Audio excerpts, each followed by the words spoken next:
it by their coordinated attack on basic fairness. Fine. They have no idea what they've unleashed. This was just the beginning. Be me Abigail, 42, single mother raising my son Terry the right way. Terry just turned 18 last month, and I've been so proud of the young man I've shaped him into. Unlike other mothers who let their sons become part of the problem, I've made sure Terry understands how the world really works. Been taking him to therapy since he was 14, because I know how toxic masculinity can poison young minds. Dr. Sarah is amazing, really gets how society conditions boys to suppress their emotions and become oppressors. Terry's appointment is today at 3 p.m., like every Wednesday for the past 4 years. I'm in the kitchen making him a quinoa bowl because I refuse to let processed capitalist food poison his body. Hear his footsteps coming down the stairs, probably getting ready to leave soon. He walks into the kitchen looking tense, which immediately concerns me. The patriarchal structures in his school have probably been weighing on him again. Terry, sweetie, your appointment is in an hour. Did you want to talk about anything beforehand? He stops and just stares at me for a moment. There's something different in his expression today. Almost angry. Actually, Mom, I'm not going to therapy anymore. I nearly dropped the quinoa bowl. What did he just say? What do you mean you're not going? Terry, we've discussed this. Mental health is crucial, especially for young men who...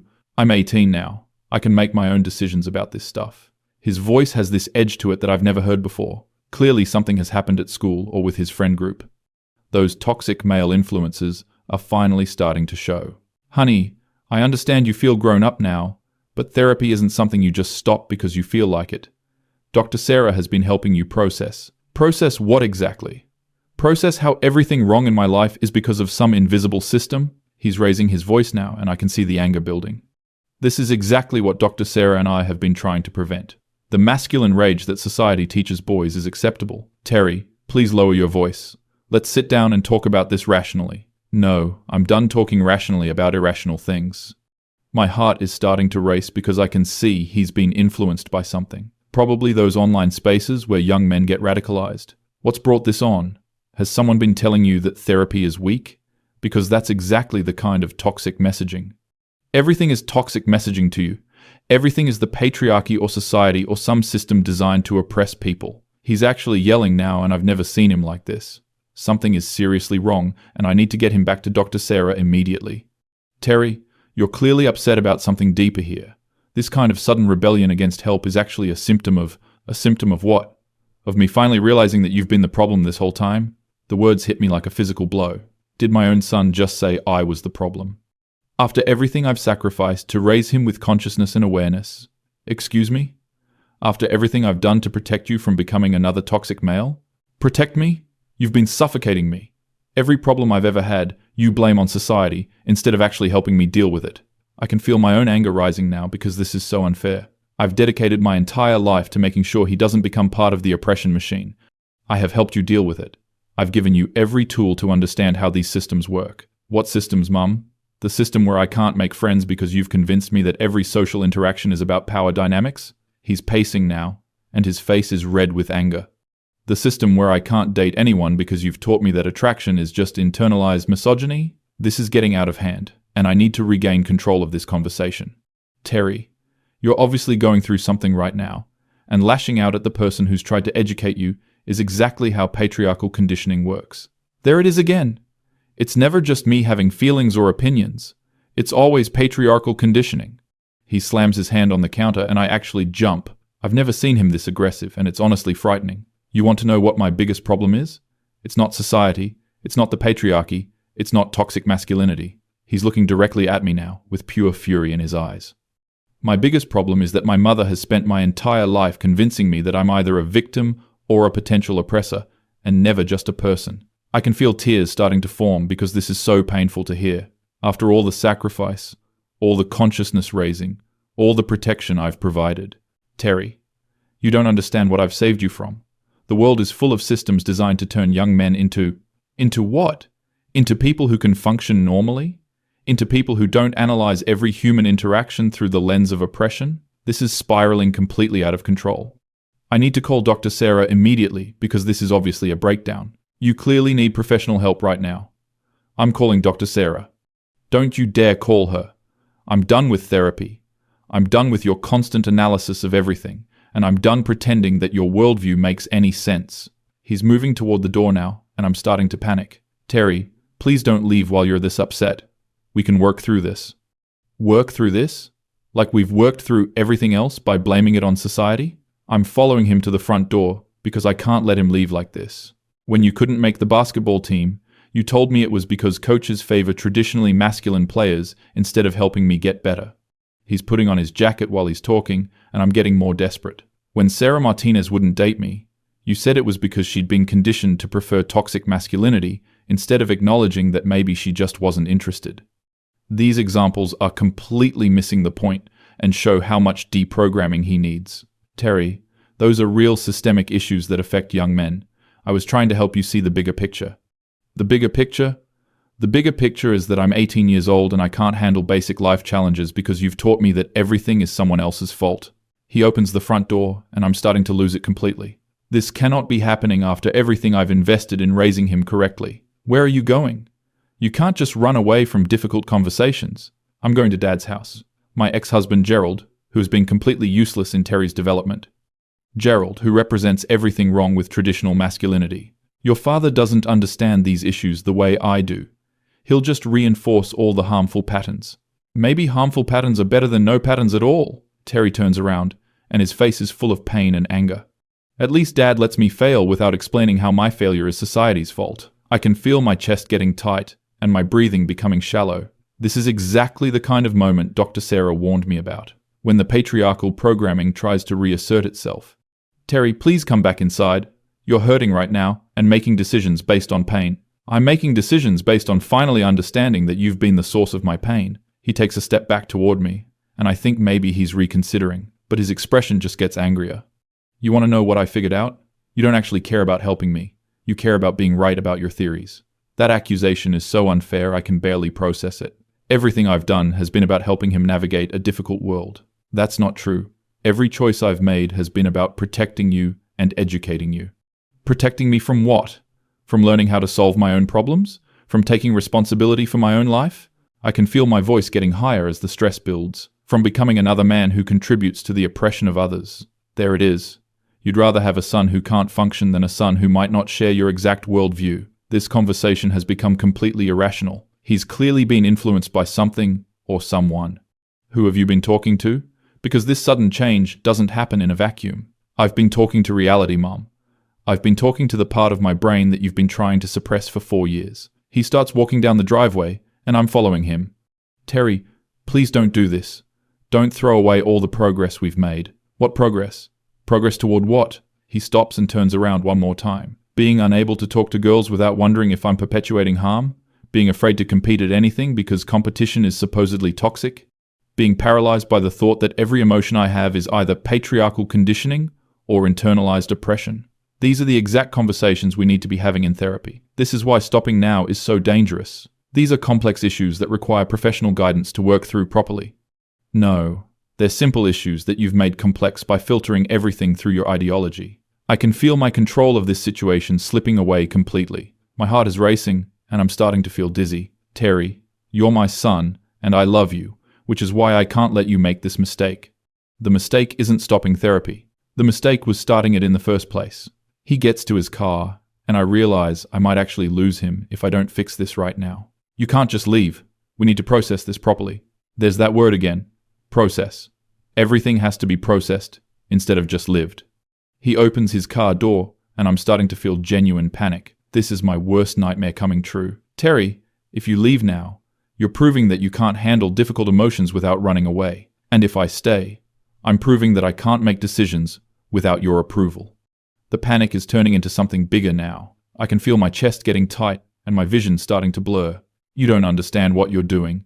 You don't understand how the world really works. I understand exactly what I'm doing. I'm choosing to live my life instead of analyzing it to death. He gets in the car and starts the engine. I'm standing in my driveway watching my son drive away. All the work, all the sacrifice, all the consciousness raising, destroyed by whatever toxic influence has gotten to him. I stumble back into the house and my legs feel weak. My hands are shaking as I reach for my phone to call Dr. Sarah. This is an emergency and she needs to know what's happened. The phone rings twice before she picks up. Dr. Sarah? It's Abigail. We have a serious problem. What's going on, Abigail? Terry just had a complete breakdown. He says he's quitting therapy and he's blaming me for everything. I can hear my voice getting higher and more frantic. He's been completely turned against everything we've worked for. Someone has gotten to him. Slow down, Abigail. Tell me exactly what happened. He said I'm the problem, not society. He said I've been suffocating him, he said. I can't even repeat some of the things he said. They were so hurtful and showed how completely he's been manipulated. He said he'd rather fail on his own than succeed with my help. I see. And how are you feeling right now? How am I feeling? I'm devastated. 4 years of work just destroyed by whatever toxic messaging he's been exposed to. I'm pacing around my living room now, and I can feel my heart pounding. Dr. Sarah, you have to help me fix this. You have to call him. Abigail, Terry is 18 now. I can't call him without his consent. This answer is completely unacceptable. She doesn't understand the urgency of this situation. But this is exactly the kind of crisis we've been trying to prevent. This is the patriarchal backlash we talked about. I understand you're upset, but we need to respect Terry's autonomy here. His autonomy? His autonomy is being compromised by toxic influences. I can feel my breathing getting faster and my voice getting louder. Dr. Sarah, you don't understand. He's going to his father's house. Gerald will undo everything we've accomplished. Abigail, I think we should schedule a session for just you to process these feelings. I don't need to process anything. I need Terry back in therapy before it's too late. The frustration is overwhelming now. Nobody seems to understand how serious this is. This isn't about my feelings. This is about saving my son from becoming another toxic male. I hear that you're very concerned, but right now, Terry has made a decision about his own mental health care. I hang up the phone because this conversation isn't going anywhere productive. Dr. Sarah is clearly not grasping the severity of the situation. I need to think about this strategically. Terry is angry right now, but anger is just pain underneath. He's been hurt by something, or someone, and he's taking that pain out on the person who's tried to protect him his whole life. I call Gerald, even though talking to him always makes me feel worse. He answers on the third ring, with that annoyingly calm voice. Hey Abigail, what's up? Terry is on his way to your house, and he's having some kind of breakdown. What kind of breakdown? I can tell Gerald is going to minimize this like he always does. He quit therapy, and he's blaming me for all of his problems instead of understanding how systemic oppression works. Okay, slow down. What actually happened? What actually happened is that 18 years of conscious parenting are being destroyed because he can't handle the complexity of real social justice work. There's a pause on the other end. Abigail. Maybe Terry just wants to make his own choices about therapy. His choices are being influenced by toxic messaging. This isn't a real choice. It's a reaction to patriarchal conditioning. Or maybe he's just 18 and wants some independence. Gerald's inability to see the deeper issues is exactly why Terry needed therapy in the first place. Independence? Independence to become another unconscious male who contributes to oppression? Jesus, Abigail. Do you hear yourself right now? I can feel my anger building because Gerald has never understood what's at stake. Do I hear myself advocating for my son's consciousness and well-being? Yes, I hear myself perfectly. You hear yourself turning everything into a political battle instead of just being a mom. That accusation hits me like a slap. After everything I've sacrificed to be the right kind of mother, I am being a mom. I'm being the kind of mom who doesn't just let her son drift into toxic patterns. Terry isn't drifting into toxic patterns. He's trying to become his own person. I can feel tears starting again because nobody understands. His own person? His personhood is being shaped by systems he doesn't even recognize. Abigail, I think you need to step back and let Terry figure some things out for himself. Step back? While he's being influenced by harmful messaging? My voice is getting louder again, and I know I sound frantic. But this is my son's future we're talking about. I'm not stepping back while everything I've worked for gets destroyed. Everything you've worked for? What about what Terry wants? Terry doesn't know what he wants. He's 18, and he's been compromised by toxic influences. Gerald sighs, and I can tell he's about to say something condescending. Abigail, maybe the toxic influence Terry is trying to get away from is you. The words hit me so hard, I actually gasp. My own ex-husband just echoed the same hurtful thing Terry said. How dare you say that to me? After everything I've sacrificed. You've sacrificed Terry's ability to just be a normal kid. I hang up on him because I can't listen to this anymore. Both Terry and Gerald are completely missing the point. They don't understand that normal isn't good enough. Normal means unconscious, and unconscious means perpetuating harm. I'm sitting on my couch now, and I can feel my chest getting tight again. My hands are shaking, and I'm having trouble catching my breath. This is all happening too fast. 18 years of careful, conscious parenting. 18 years of protecting Terry from toxic influences. 18 years of sacrifice and education and awareness building. destroyed in one afternoon. I need to think about what could have caused this sudden change. Terry was fine last week at therapy. Dr. Sarah said he was making progress on understanding internalized masculine norms. Something specific must have happened. Maybe something at school. Or maybe he's been secretly consuming toxic content online. Those spaces are specifically designed to turn young men against feminist consciousness. They use emotional manipulation to make boys feel like victims. That would explain the sudden anger and the rejection of help. I need to call Dr. Sarah back and explain this theory. She needs to understand that this isn't just teenage rebellion. This is deliberate programming designed to create backlash. I dial her number again, but it goes to voicemail, probably dealing with other patients who don't understand the urgency of patriarchal influence. Dr. Sarah, it's Abigail again. I think Terry has been exposed to anti-feminist content online. The sudden nature of this change suggests deliberate influence. Please call me back as soon as possible. I hang up and try to think of other resources. Maybe I can reach out to some of the other conscious mothers in my community, women who understand what it's like to raise sons in a toxic culture. I text Rebecca, who has 2 boys and has been dealing with similar challenges. Emergency situation with Terry. He's rejecting therapy and blaming me instead of recognizing systemic issues. Any advice? She responds within minutes. Oh honey, I'm so sorry. How old is Terry now? Just turned 18. I think he's been influenced by toxic online spaces. That's such a difficult age. They think they know everything. At least Rebecca understands the situation. Unlike Gerald, who thinks this is just normal teenage behavior, I'm terrified he's going to become another unconscious male who perpetuates harm. You've done everything you could, Abigail. Sometimes they have to learn the hard way. But learning the hard way means causing harm to others. It means becoming part of the problem instead of part of the solution. I can't just let him drift into toxicity without fighting for his consciousness. I know, but he's 18 now. Legally, you can't force therapy. The legal reality doesn't change the moral reality. I have a responsibility to protect not just my son, but everyone he might harm. Rebecca, what if your son was about to join a hate group? Would you just step back because he was 18? That's different, Abigail. Is it? Unconscious masculinity causes just as much harm as conscious hatred. There's a long pause before she responds. Maybe you should talk to someone yourself about dealing with this transition. Everyone keeps suggesting that I need help instead of recognizing that Terry needs intervention. I don't need help processing. I need help saving my son from toxic influences. Rebecca doesn't respond right away. Probably because she doesn't understand the urgency either. I'm alone in this fight for Terry's consciousness. I decide to drive to Gerald's house. I need to see Terry face to face and remind him of everything we've worked for. Maybe away from whatever online influences have gotten to him, he'll be able to think clearly. I grab my keys and head out to the car. My hands are still shaking, but I need to act. Sitting at home isn't going to save Terry from becoming another toxic male. The drive to Gerald's house gives me time to think about what to say. I need to approach this strategically. Terry is clearly in pain, and he's projecting that pain onto me. If I can help him identify the real source of his pain, maybe he'll understand. The real source is a society that tells young men they have to suppress their emotions. The real source is a culture that makes boys feel like sensitivity is weakness. The real source is systems designed to turn empathetic boys into oppressive men. I pull into Gerald's driveway and I can see Terry's car. At least he made it here safely. I walk up to the front door and ring the doorbell. Gerald answers with a concerned expression. Abigail, I don't think this is a good idea right now. I need to talk to Terry. This can't wait. He asked me not to let you in if you showed up. My own son is refusing to see me, after everything I've done to protect and educate him. Gerald, this is an emergency.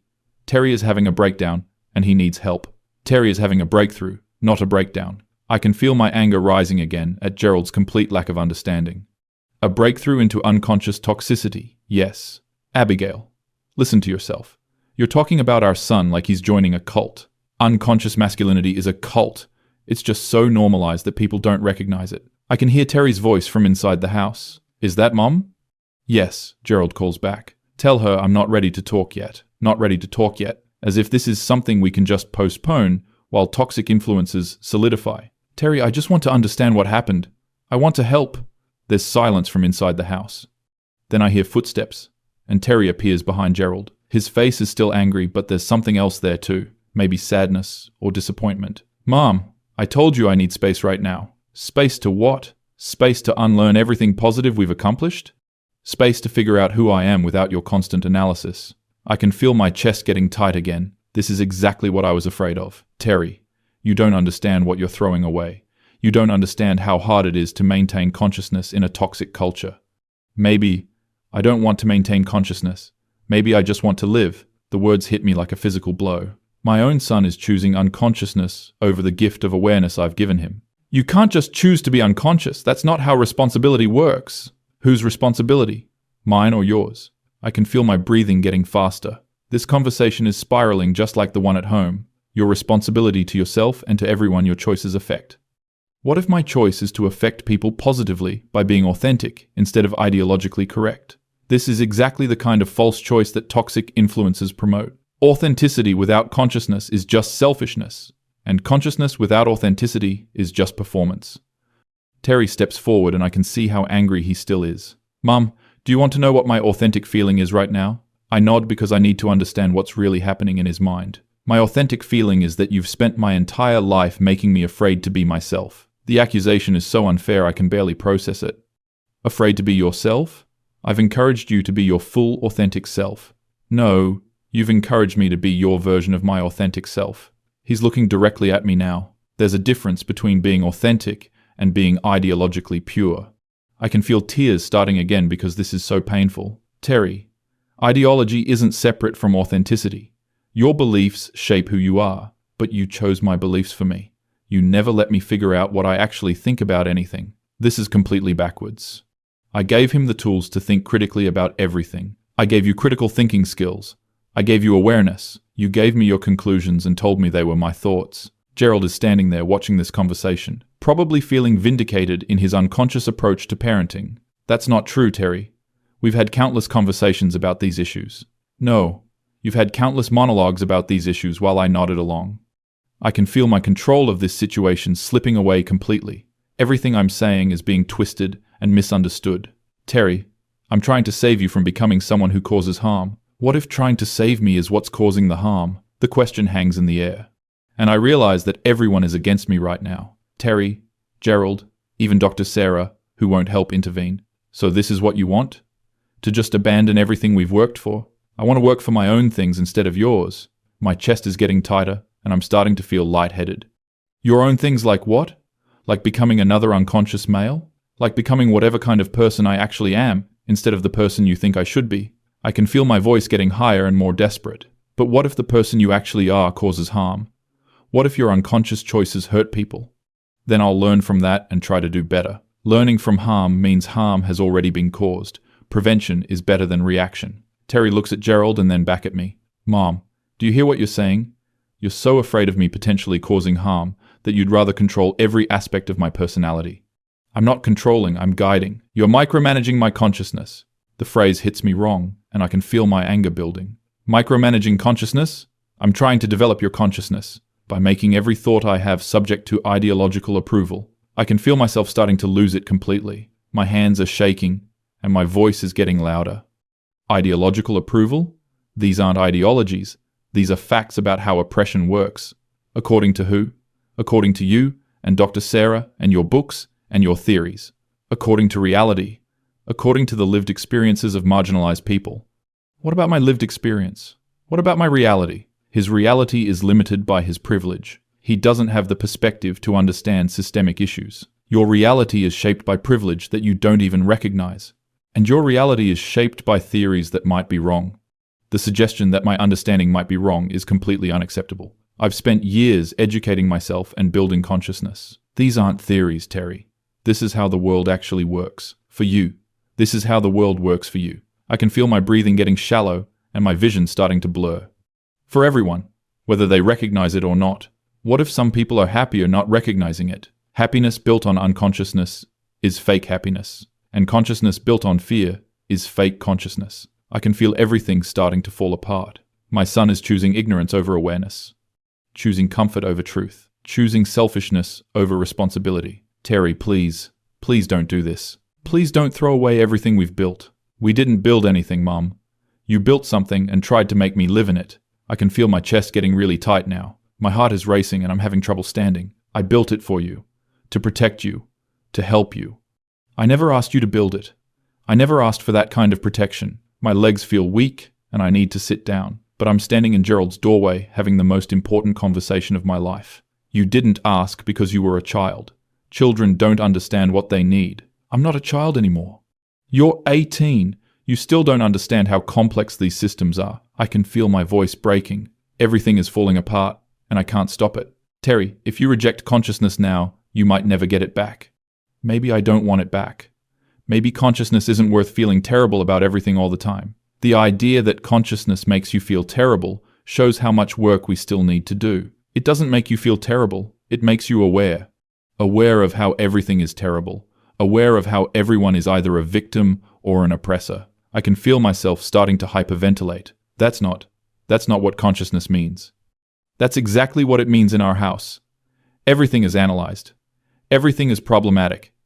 Everything is harmful. Terry's voice is getting louder too. I can't even watch a movie without you explaining how it reinforces harmful stereotypes. Because media literacy is important. I can't make a friend without you analyzing the power dynamics. Because social awareness is important. I can't have an opinion without you tracing it back to my conditioning. Because critical thinking is important. I can feel my chest getting really tight and I'm starting to panic. Terry, all of those things are important. They're what separate conscious people from unconscious people. What if I want to be unconscious? What if I want to just live without analyzing everything to death? The idea of choosing unconsciousness is so painful I can barely process it. You can't choose unconsciousness. Once you know how systems work, you can't unknow it. Then maybe I never really knew it. Maybe you just convinced me I knew it. I can feel my breathing getting really fast now. My hands are shaking and I feel like I might collapse. Terry, please don't say that. Please don't throw away 18 years of education. I'm not throwing it away. I'm choosing something different. Choosing what? Choosing ignorance. Choosing authenticity over ideology. They're not separate.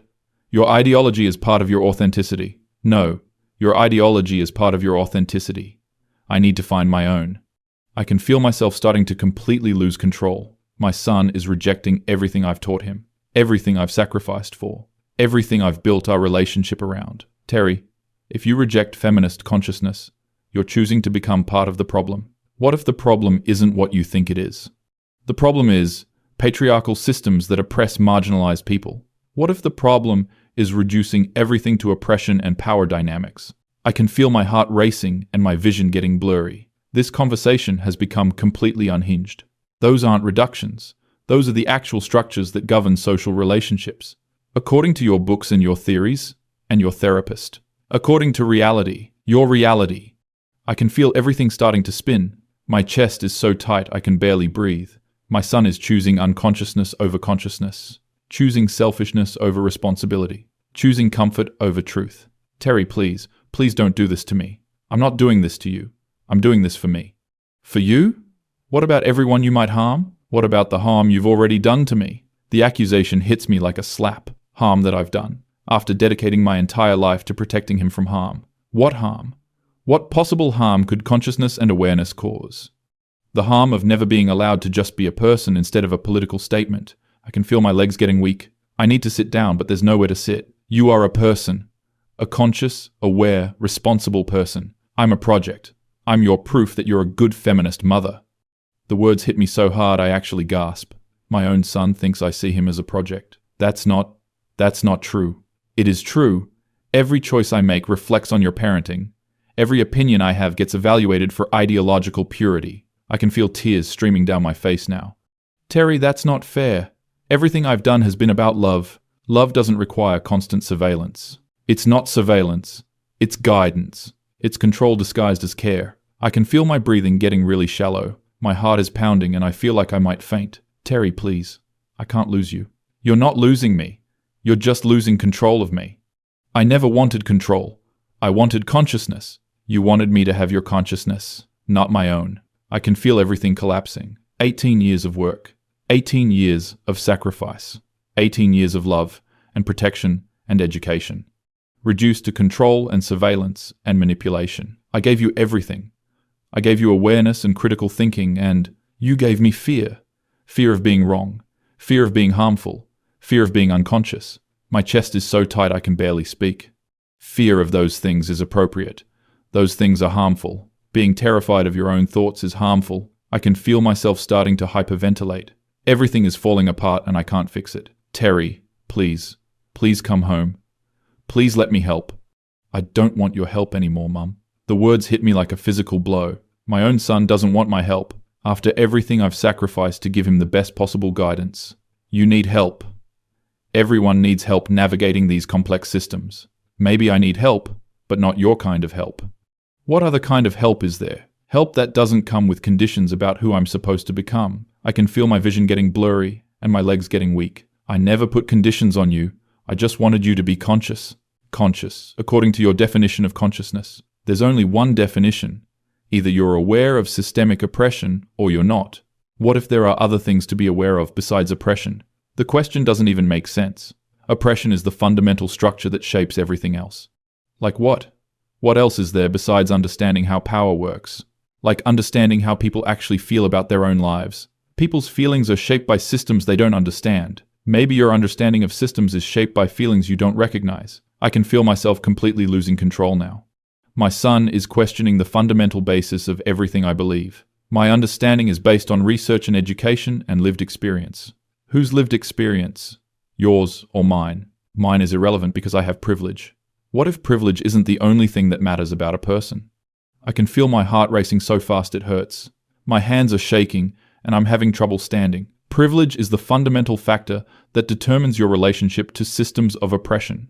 What if some people relate to the world in ways that don't fit your system? I can feel everything spinning around me. My son is rejecting not just my guidance but my entire worldview, the foundation of everything I've built our relationship on. Terry, please. Please don't do this. Please don't choose unconsciousness. I'm not choosing unconsciousness. I'm choosing my own consciousness. There's no such thing as your own consciousness. Consciousness is objective. According to who? According to everyone who understands how oppression works. What if understanding oppression isn't the most important thing in the world? The suggestion is so painful I can barely process it. Understanding oppression is the foundation of being a good person. It's the foundation of not causing harm. What if your obsession with not causing harm is causing harm? I can feel my chest getting so tight I can't breathe. My vision is blurring and I feel like I might collapse. That doesn't make sense. It makes perfect sense. You've been so afraid of me becoming harmful that you've made me afraid of being human. I can feel myself starting to hyperventilate. Everything I've worked for is being destroyed. Human? What do you think being human means? Making mistakes, learning from them, forming relationships, having experiences that aren't filtered through ideology. Ideology isn't separate from experience. Your ideology shapes your experience. Your ideology shapes your experience. I want to see what my experience shapes. I can feel my legs giving out. I need to grab onto something, but there's nothing there. Terry, please, I'm begging you. Please don't throw away everything we've built. We never built anything together, Mum. You built something and expected me to live in it. I can feel myself starting to completely break down. My son is rejecting 18 years of love and sacrifice and education. I built it because I love you, because I wanted to protect you. I know you love me. But love isn't supposed to be a cage. The word cage hits me like a physical blow. I never built a cage. I built awareness. It's not a cage. It's consciousness. It's freedom from unconscious harm. It's freedom from choice. It's freedom from authenticity. It's freedom from being myself. I can feel myself sobbing now. My chest is so tight and my heart is racing so fast. Terry, please, please don't leave me. Please don't become someone who causes harm. Mum, the person who's caused me the most harm is you. The words hit me so hard I actually scream. A short, sharp scream of pure pain. My own son just said, I'm the person who's harmed him most. That's not true. That can't be true. Everything I've done has been to protect you from harm. You've protected me from everything except you. I can feel myself completely falling apart. My breathing is so shallow, I'm getting dizzy. My hands are shaking uncontrollably. Terry, I need you to understand. I need you to see. Everything I've done has been about love. I know you think it's been about love, but it's really been about control. Not control, guidance, protection, education. Mom, you're having a breakdown right now because your 18-year-old son wants to make his own choices about therapy. The observation hits me because it's true. I'm having a breakdown, but it's because something precious is being destroyed. I'm having a breakdown because you're choosing unconsciousness over consciousness. I'm choosing autonomy over your version of consciousness. I can feel myself hyperventilating. My vision is getting really blurry, and I feel like I might faint. Autonomy without consciousness is just selfishness. And consciousness without autonomy is just indoctrination. It's not indoctrination, it's education. Education lets you draw your own conclusions. Indoctrination gives you the conclusions first. I can feel myself completely losing it, sobbing and hyperventilating and shaking. Terry, please, please come home. Please let me help you understand. I understand perfectly, Mum. I understand that you love me, and I understand that your love is conditional on me agreeing with you. It's not conditional. I love you no matter what. Then prove it. Let me make my own choices without having a breakdown. I can feel my heart pounding and my chest getting tighter. I can't watch you choose unconsciousness. I can't watch you become harmful. You can't watch me become myself. Yourself without consciousness isn't yourself. Myself without your consciousness might actually be myself. I can feel everything falling apart. My son doesn't want my consciousness. My son doesn't want my protection. My son doesn't want my guidance. 18 years of sacrifice reduced to indoctrination and control. I'm sobbing so hard I can barely speak. Terry, please, please don't do this. Please don't leave me. I'm not leaving you, Mom. I'm just leaving your system. My system is reality. My system is how the world actually works. Your system is how you need the world to work, so you can feel like you're doing everything right. The accusation hits me like a slap. Everything I believe reduced to my own need to feel right. That's not true. These are real issues, real systems.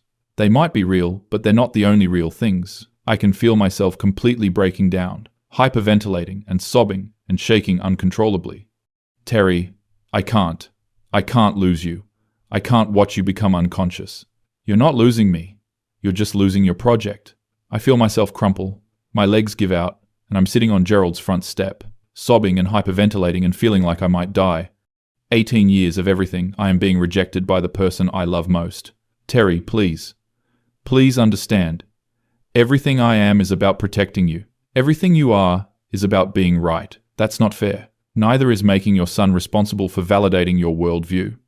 I can feel myself completely falling apart, my whole identity crashing down, my son walking away from everything I've built, everything I've sacrificed for, everything I am.